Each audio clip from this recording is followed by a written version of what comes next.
E o que a gente tem que entender como é que funciona realmente o mecanismo da progressão da infecção.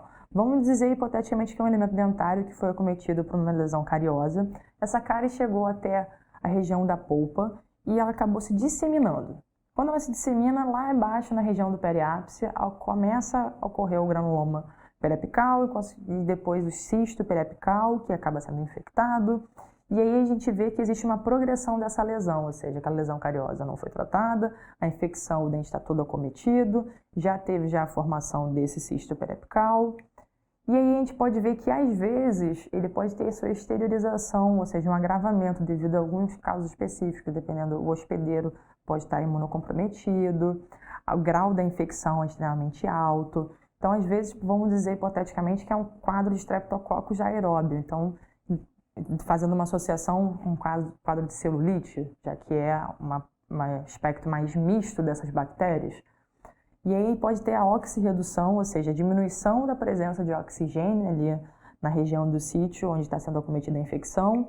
E a gente vê que aí sim a presença maciça de bactérias anaeróbias, que a gente vê muito o quê? Num quadro de abscesso.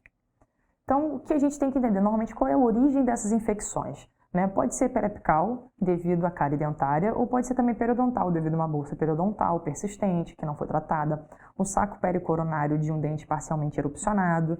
Isso acontece às vezes, aquele tecido que recobre um dente semi-incluso, aquele opérculo, leva um acúmulo de alimento ali na região, pode levar uma cárie naquele terceiro molar, ou realmente uma infecção associada a esse tecido. Então, como a gente viu ali nas imagens, ali é a seguinte em relação ao opérculo.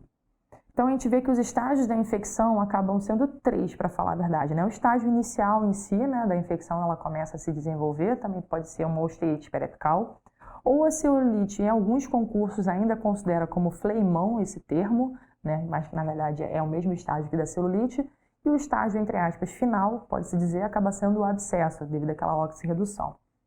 Então, a gente tem que entender que a osteite periapical, ou seja, esse estágio inicial, é a infecção ainda confinada dentro do osso, não rompeu a bateria do periósteo e nem da cortical óssea, ou seja, um cisto periapical. Exatamente nesse sentido, ele está ali confinado, relacionado ao ápice do elemento dentário. Os principais sinais e sintomas nesse quadro acabam sendo sensação de extrusão dentária, dura mastigação, percussão dentária e sensibilidade dolorosa, né?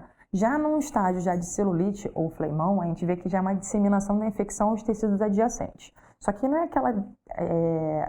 aquela lesão bem delimitada, é aquele tecido, ele acaba sendo todo acometido e a gente não consegue dizer onde inicia exatamente onde termina. Então a gente vê que os principais sinais e sintomas é o aumento de volume intenso e difuso, exatamente isso, a gente não sabe delimitar ele tão bem. Processo agudo e inicial da infecção, presença dos sinais cardinais, que são aqueles dor, rubor, edema, calor. Limites imprecisos e difusos, consistência endurecida à palpação. Você vê que assim, não tem aquela tendência de flutuação, de você conseguir apertar, ser um aspecto borrachoide, não. Ela é bem difusa, ela é bem endurecida.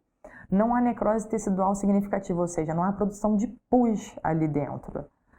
Há presença de bactérias aeróbias. Acaba sendo uma infecção mais mista, que é o que a gente vai ver. Além disso, em relação já ao abscesso, a gente vê